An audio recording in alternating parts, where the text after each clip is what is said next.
Hi, I'm Kim Eddleston with FamilyBusiness.org, and today we're going to be talking about a sensitive topic for many family businesses, hiring a non-family CEO, while also making sure you maintain the family's quality assurance for products, the family's legacy, and even that sense of familyness. So for this discussion, I have the perfect person, Mr. Matt Nielsen, third generation of Nielsen-Massey, who is managing director of Nielsen-Massey Vanillas International Europe. Nielsen-Massey is a family business that was founded in 1907. It is world renowned for its fine quality vanilla and food flavorings, and many of you likely have a bottle of their flavorings right in your kitchen cupboards. I know I have several. We're going to be discussing the governance journey of Matt Nielsen's business, which recently appointed their first non-family CEO in 2017. We've also done a video that is very complementary to this one about their creation of an independent board of directors. I highly recommend you look at that video too. So Matt, thank you so much for being with me today. Thanks, Kim, for having me. I appreciate the opportunity to share. So after more than 100 years of operation, Nielsen-Massey appointed a non-family CEO in 2017, the first in your company's history. What was your reasoning? In our family, we had previously, the last few years before we made this decision, gone through the process of putting in our independent board of directors, which you had mentioned. And that was tremendously successful for us and a great set of leaders and something I would highly recommend. And kind of that was our next step. After we did the independent board, we as shareholders started having conversations around bringing in a non-family CEO as well for the leadership. So it was something driven by the shareholders, not by the board. So for us to bring in a non-family CEO was really twofold, very similar to how we started our board. One was we have tremendous aspirations to grow our business and to significantly grow our business.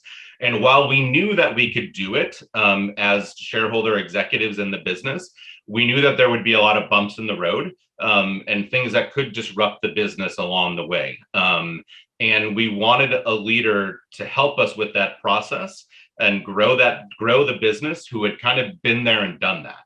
The other piece of it was there's three siblings that are the shareholders in the business at this time when we made this decision, and we were kind of co-CEOs at the time running the business together. And that had some interesting dynamics, as you can imagine, three siblings that are pretty widespread age. There's 8 years between me as the youngest and my brother who's the oldest, and then my sister's in between. So there's a little bit of a spread. So we grew up kind of at different times in the business, even though it's only 8 years, but we have different viewpoints and different ideas on how things should be done. And so that could be challenging when we're trying to make decisions and strategic decisions about the future of the business. And that caused conflict among the siblings, right? So by having this independent non-family CEO who could really be the point person with our board, as well as the leader of the business, helped alleviate some of that decision-making role that we shared as sibling executives, which was causing conflict. I love it. So not only was this a decision that helped the business side, but also helping family relationships. And I can imagine a lot of families can learn from this, particularly when they have more than one child who is very talented, very skilled, and can't choose which one should be the successor. Yeah. But it can't be easy for that first non-family CEO in such a well-established, successful family business. How did you convince your first CEO to join you? There was a process, right? So we first had to convince the board, and then we used a recruiter, and we had to convince the recruiter that it was the right thing also, right? So that they were all on board with it.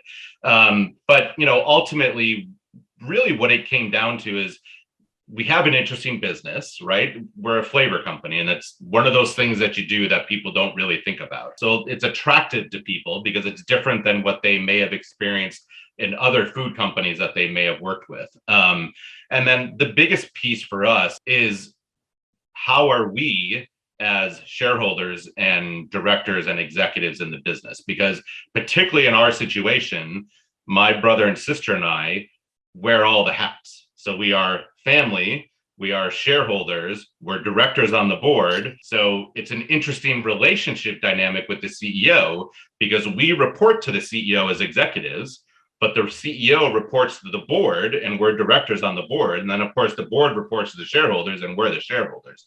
So it is a very convoluted kind of relationship, right? So what we had to do is we had to explain to them and share to them that we had done a tremendous amount of work over the past, 3 to 5 years, honestly, about understanding which hats we're wearing at what time and which hats we should be wearing at any given time.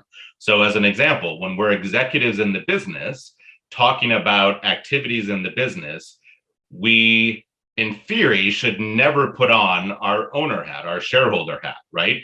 Because it's not our place as a shareholder to go to an operations manager and say, well, you need to do this because I'm an owner. That's not a successful formula for your management team at all. Now, that's not to say that you can't put on your owner hat and use a veto, because we've done that both with our independent board and we've done it with our management team where we've said, look, guys, that doesn't align with our values. Now, the catch there is, though, as much as we've done all this work about knowing what hats we wear and being very cognizant of that, we also recognize that no matter all that work that we did, everybody only looks at us as owners, right? So you still have to be careful how you act. You have to perform equal to, if not better than anybody else in the organization. I love that analogy of the different hats. I think so many family businesses can use that piece of advice. And then certainly the importance of values. Yeah. So in your opinion, when should a family business consider bringing on a non-family CEO? Certainly, in our situation where we knew we wanted to grow the business and use that outside expertise, that's a prime example of when to do it. And then, the other instances will be if, the family CEO doesn't have a successor, right? Doesn't have a family successor. That's a prime opportunity when you would start looking for either grooming a non-family professional in the business or looking outside for that non-family CEO as well. But ultimately, it's about, you have to decide on what are your goals for the business. In our case, our vision was to grow the business, continue to grow the business to be able to pass it on to the next generation. That led us down one path, both for the independent directors we wanted to look for, as well as for the non-family CEO we wanted to look for. Now, if our vision was to grow this business for 2 years and then sell it, we probably would be looking for a different type of professional management, both the non-family CEO as well as those that report to him, all right, that are going to be very much geared on driving for growth and knowing that there's going to be a clear exit.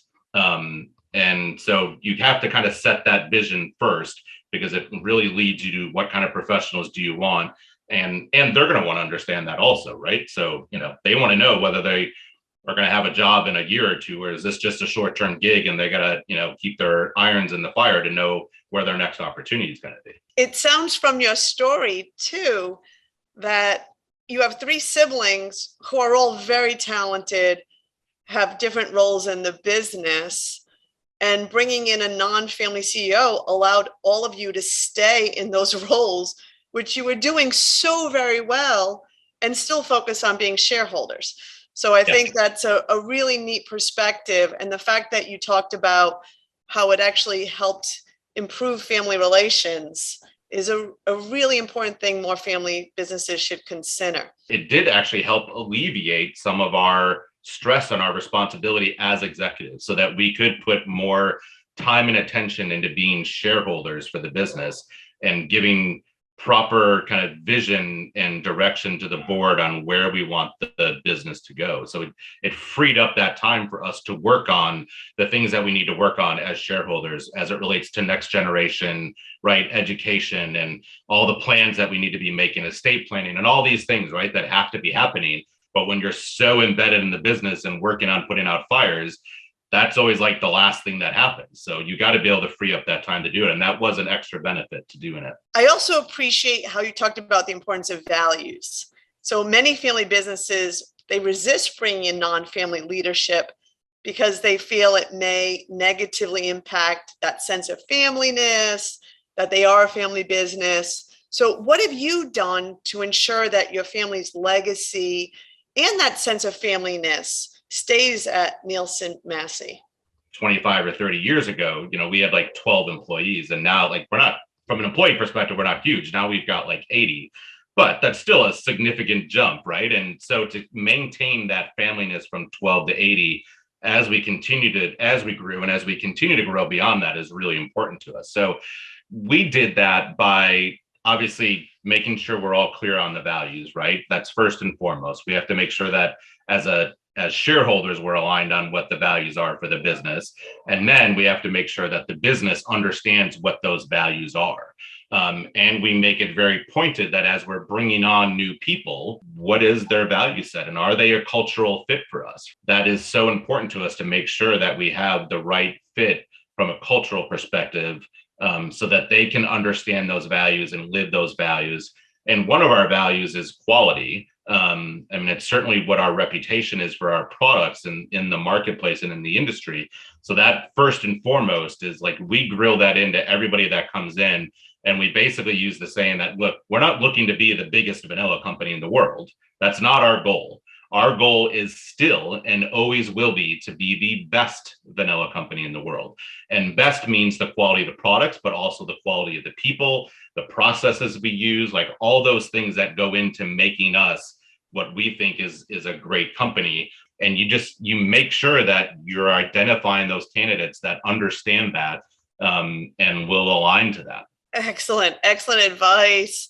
And where do you think your governance journey is going to take you next? Our next focus is going to be on how do we educate our next generation, our fourth generation, and make them good stewards for the business, both from a job perspective as an employee, but also most importantly, as a shareholder, and then potentially in the future as a director as well. So that's our next big to do, is making sure we bring them up to speed and onboard them as shareholders and potential employees and directors. Thank you, Matt. This was such a privilege to be with you today.